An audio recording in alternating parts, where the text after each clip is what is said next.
শ্ৰীমদ ভগবদ গীতাৰ পঞ্চম অধ্যায় হৈছে কৰ্মসন্ন্যাস যোগ। নিষ্কাম ভাৱনাৰে কৰা কৰ্ম শ্ৰেষ্ঠ নে কৰ্মসন্ন্যাস শ্ৰেষ্ঠ, সেই সংশয় দূৰ কৰি ভগৱান শ্ৰীকৃষ্ণই এই অধ্যায়ত অৰ্জুনক জ্ঞানৰ পথ দেখুৱাইছে।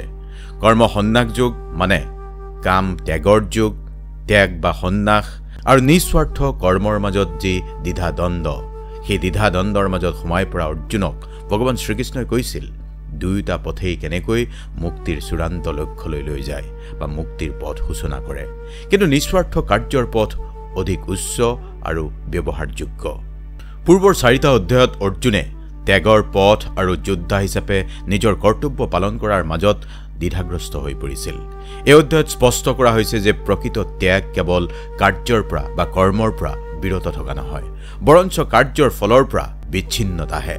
অৰ্থাৎ এই ধৰাত মনুষ্যৰূপে জন্ম ল'লে মনুষ্যই কৰ্ম কৰিবই লাগিব, কৰ্ম নকৰাকৈ কৰ্ম সন্ন্যাস লোৱাটো সমীচীন নহয়।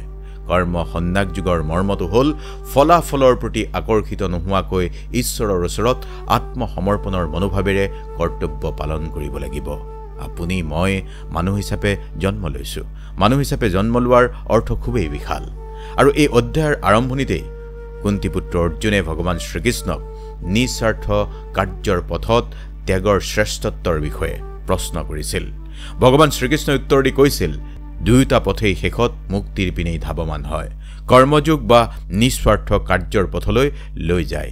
তেওঁ বুজাই দিয়ে যে মনতে কথা ৰাখিও মনত থকা আকাংক্ষাক আশ্ৰয় দি থকাৰ সময়ত শাৰীৰিক ক্ৰিয়াকলাপ ত্যাগ কৰাটো অসাৰ, বৰঞ্চ ইয়াৰ ফলাফল আশা নকৰি ভগৱানৰ ওচৰত আত্মসমৰ্পণ কৰাৰ সময়তো কৰ্মত নিয়োজিত হৈ থাকিব লাগে। এই ক্ষেত্ৰত অৰ্জুনে দুটা মাৰ্গৰ এটা বাছনি কৰি ল'বলৈ যাওঁতে ভগৱান শ্ৰীকৃষ্ণক কৰা প্ৰশ্নৰ প্ৰায় আৰম্ভ হৈছে শ্ৰীমদ ভগৱদ গীতাৰ পঞ্চম অধ্যায় কৰ্মসন্ন্যাস যোগ। অৰ্জুনে ক'লে, হে শ্ৰীকৃষ্ণ, কেতিয়াবা মোক সন্ন্যাস মাধ্যমেৰে কৰ্ম কৰাৰ কথা ক'লে আৰু তাৰ পিছত নিষ্কাম দৃষ্টিৰে কৰ্মযোগৰ অনুষ্ঠান কৰিবলৈ ক'লে। এই দুটাৰ ভিতৰত কোনটো বেছি উত্তম বা কাৰ্যকৰী সেইটোহে মোক কোৱা সুনিশ্চিত কৰি।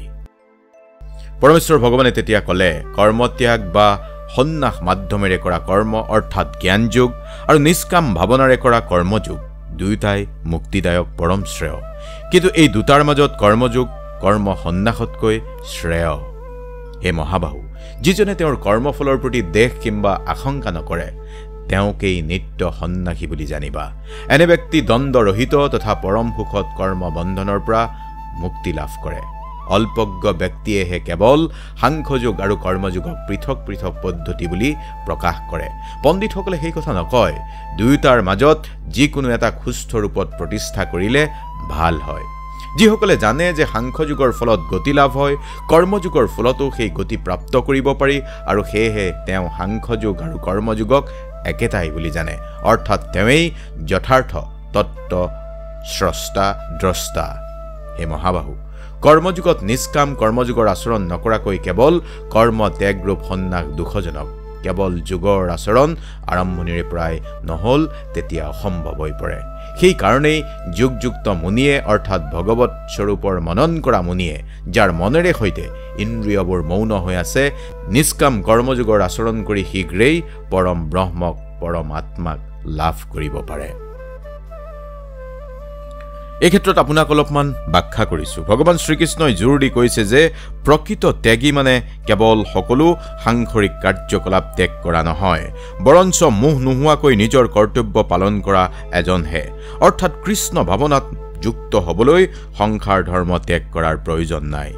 নিস্বাৰ্থভাৱে কাম কৰি থকা এজন কৰ্মযোগীয়ে সন্ন্যাসীৰ দৰে একে উপলব্ধি লাভ কৰে যিয়ে সাংসাৰিক জীৱন সম্পূৰ্ণভাৱে ত্যাগ কৰে। কৰ্তব্য পৰিত্যাগ কৰাত নহয়, ব্যক্তিগত লাভ আৰু অহমিকাৰ পৰা মুক্ত হোৱাটোতেই নিহিত হৈ আছে ত্যাগৰ প্ৰকৃত কৰ্ম। ইয়াৰ পিছত 7 নম্বৰ শ্লোকত ভগৱান শ্ৰীকৃষ্ণই কৈছে, যোগ যুক্তো বিশুদ্ধাত্মা বিজিতাত্মা জিতেন্দ্ৰিয় সৰ্বভূতাত্মভূতাত্মা কুৰ্ব নপি ন লিপ্যতে।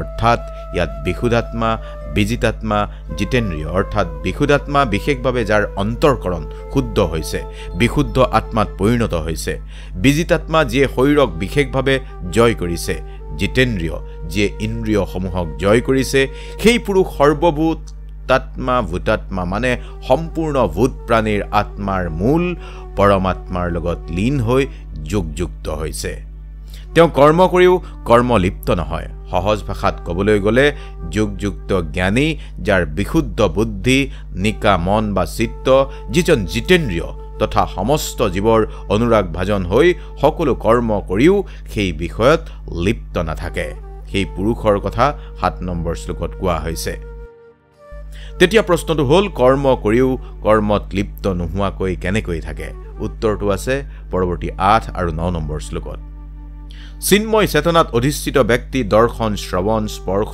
ঘ্ৰাণ ভোজন গমন নিদ্ৰা আৰু নিশ্বাস আদি ক্ৰিয়া কৰিও সৰ্বদা জ্ঞাত যে প্ৰকৃতপক্ষে তেওঁ একোৱেই কৰা নাই কাৰণ প্ৰলাপ ত্যাগ গ্ৰহণ চকুৰ উন্মেষ আৰু নিমেষৰ সময়ত তেওঁ প্ৰতি মুহূৰ্তত জানে যে ইন্দ্ৰিয়বোৰে কেৱল ইন্দ্ৰিয়ৰ নিজ নিজ কামবোৰ কৰি আছে তেওঁ নিজে একোৱেই কৰা নাই শ্ৰীমদ ভাগৱত গীতাৰ ব্যাখ্যা কৰাসকলে কয় পৰমাত্মাতকৈ অধিক একোৱেই নাই পৰমাত্মা প্ৰাপ্তিৰ পিছত যুগযুক্ত পুৰুষৰ আৰু পাবলগীয়া একোৱেই নাই যাৰ বাবে কৰ্ম কৰিও তেওঁলোক কৰ্মত লিপ্ত নহয় ইয়াৰ পিছত ভগৱান শ্ৰীকৃষ্ণই কৈছে যে সমস্ত কৰ্মৰ ফল পৰমেশ্বৰ ভগৱানকেই সমৰ্পণ কৰি অনাসক্ত হৈ কৰ্ম কৰি যায় কোনো ধৰণৰ পাপে তেওঁক স্পৰ্শ কৰিব নোৱাৰে ঠিক যিদৰে পানীয়ে পদুম পাতক স্পৰ্শ কৰিব নোৱাৰাৰ দৰে মানে বোকা আৰু পানীত থাকিও পদুম লিপ্ত নহয় অৰ্থাৎ যুগযুক্ত পুৰুষ বা যোগীজনেও সেইদৰে পৰমাত্মাত বিলীন হৈ আসক্তি সকলো ত্যাগ কৰি কৰ্ম কৰি গৈ থাকে ভগৱান শ্ৰীকৃষ্ণই দৃঢ়তাৰে কয় যে যিজন ব্যক্তিয়ে নিস্বাৰ্থভাৱে কাৰ্য কৰে ঈশ্বৰক আগবঢ়াই দিয়ে তেওঁ কৰ্মৰ দ্বাৰা অস্পৃশ্য হৈ থাকে ঠিক যেনেকৈ পদুম পাত পানীৰ দ্বাৰা অপ্ৰভাৱিত হৈ থাকে কৰ্মযোগৰ পথটোৱে এজন প্ৰাৰ্থীব কৰ্তব্যত নিয়োজিত হৈ থাকিবলৈ অনুমতি দিয়ে আৰু একে সময়তেই আধ্যাত্মিক উজ্জ্বলতাৰ দিশত অগ্ৰগতি হয় মানে আগবাঢ়ি যায় কাৰ্যৰ ফলাফল আত্মসমৰ্পণ কৰি জন্ম আৰু মৃত্যুৰ চক্ৰৰ পৰা মুক্ত হয় মানে সমস্যাৰ পৰা মুক্ত হয় সমস্যা মুক্ত হোৱাটোৱেই আপুনি জন্ম মৃত্যুৰ চক্ৰৰ পৰা মুক্ত হোৱা বুলি ধৰি ল'ব পাৰে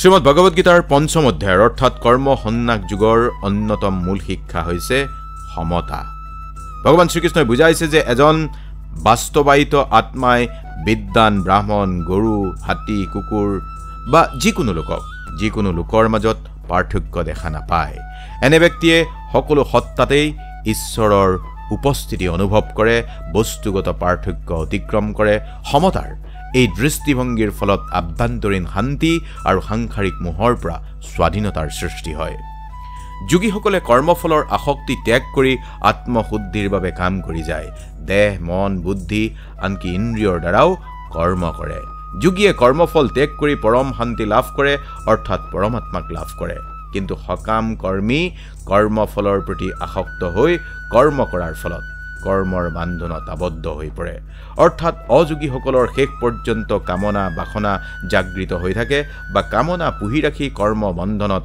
বান্ধ খাই থাকে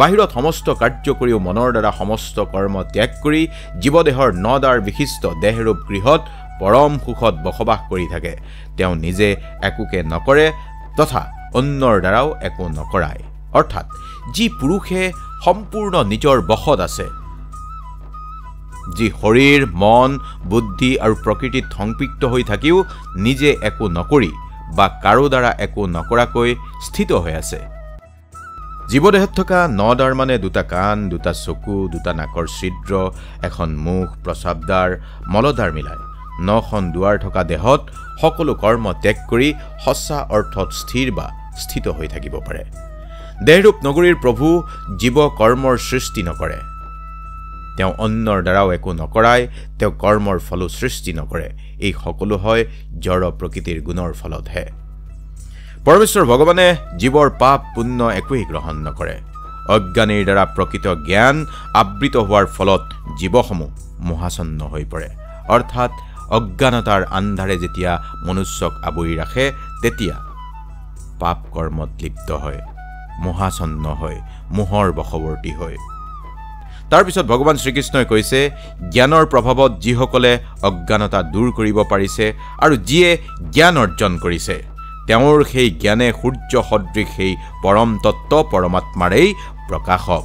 ঠিক যিদৰে দিনত সূৰ্য উদয়ৰ ফলত চাৰিওদিশ উজ্বলি উঠে, যাৰ বুদ্ধি ভগৱানৰ প্ৰতি উন্মুখ, মন ভগৱানৰ চিন্তাত একাগ্ৰ, নিষ্ঠা ভগৱানৰ চৰণত দৃঢ়, যিয়ে ভগৱানেই একমাত্ৰ আশ্ৰয়স্থল বুলি গ্ৰহণ কৰিছে, জ্ঞানৰ দ্বাৰা তেওঁ সমস্ত কলুষ সম্পূৰ্ণৰূপে বিধৌত হৈছে তথা তেওঁ জন্ম মৃত্যুৰ বন্ধনৰ পৰা মুক্ত হৈছে।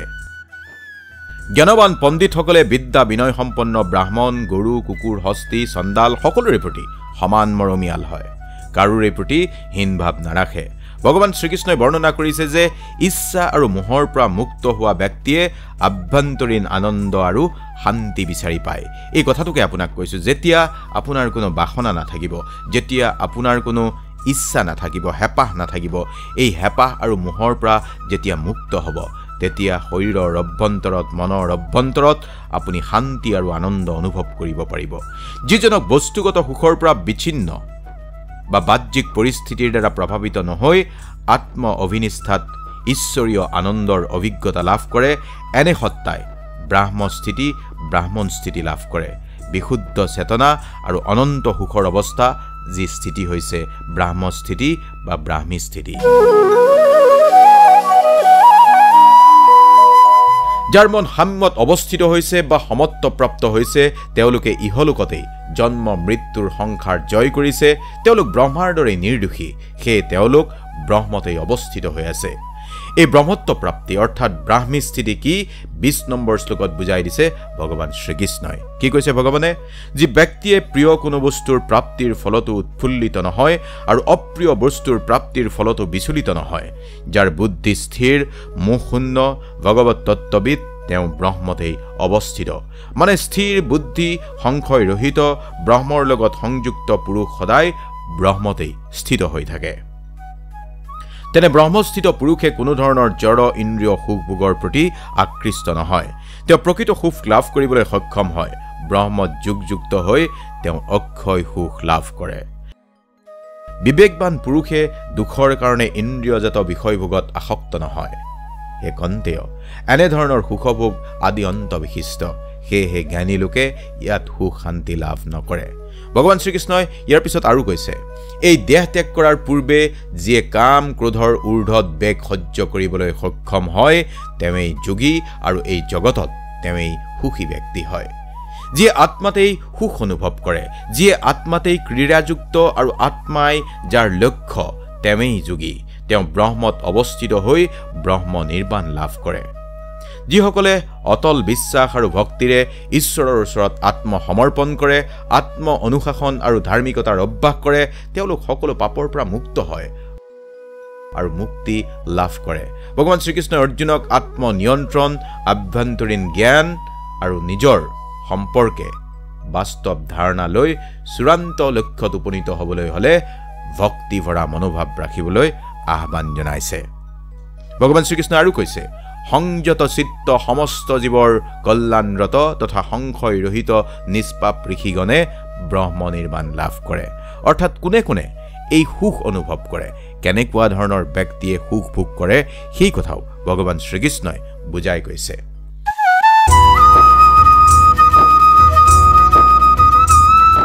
কাম ক্ৰোধ শূন্য সংযত চিত্ত আত্মতত্ত্বজ্ঞ সন্ন্যাসীসকলে সৰ্বতোভাৱে অচিৰেই ব্ৰহ্ম নিৰ্বাণ লাভ কৰে। মনৰ পৰা বাহ্য ইন্দ্ৰিয়ৰ বিষয় প্ৰত্যাহাৰ কৰি ভ্ৰুযুগলৰ মাজত স্থিৰ কৰি নাসিকাৰ মাজত বিচৰণশীল প্ৰাণ আৰু অধুবায়ুৰ ঊৰ্ধ আৰু অধোগতি ৰোধ কৰি ইন্দ্ৰিয় মন আৰু বুদ্ধি সংযম কৰে আৰু ইচ্ছা ভয় আৰু ক্ৰোধ শূন্য হৈ যিজন মুখ্য পৰায়ণ বুলি সৰ্বদা মুক্ত হৈ থাকে, তেওঁ নিশ্চিতভাৱে মুক্ত। কিন্তু মুক্ত হৈ কলৈ যায়? উত্তৰ আছে পৰৱৰ্তী শ্লোকত।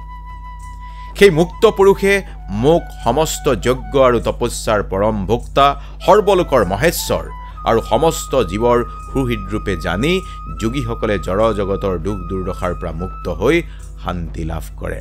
অৰ্থাৎ ভগৱান শ্ৰীকৃষ্ণই নিজকে সৰ্বলোকৰ মহেশ্বৰ বুলি কৈছে। অৰ্থাৎ ভগৱান শ্ৰীকৃষ্ণই বুজাইছে, সেই মুক্ত পুৰুষৰ শ্বাস প্ৰশ্বাসৰ যজ্ঞ আৰু তপস্যাৰ ভোক্তা ময়ে। যজ্ঞ আৰু তপস্যাৰ অন্তত য'ত বিলীন হয়, সেইটো ময়ে তেওঁ মোকে প্ৰাপ্ত কৰিব।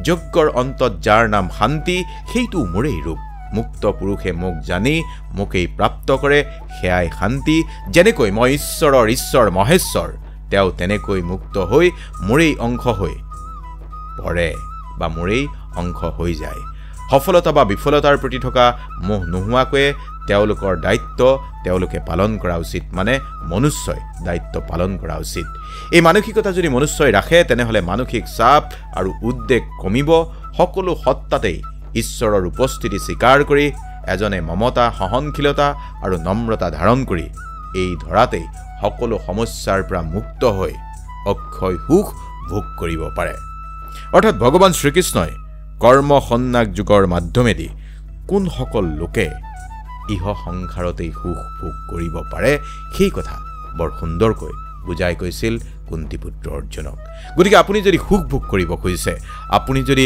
চিন্তা মুক্ত হ'ব খুজিছে আপুনি যদি সমস্যা মুক্ত হ'ব খুজিছে তেনেহলে কৰ্ম কৰিও কৰ্মত লিপ্ত হ'ব নালাগিব অৰ্থাৎ ফলাফলৰ আশা নকৰাকৈ কোনো ধৰণৰ অভিপ্সা ইচ্ছা নৰখাকৈ আপুনি কৰ্ম কৰিব লাগিব ফল আপোনাক ঈশ্বৰে দিব ভালে থাকিব ওম কৃষ্ণায় বাসুদেৱায় নমঃ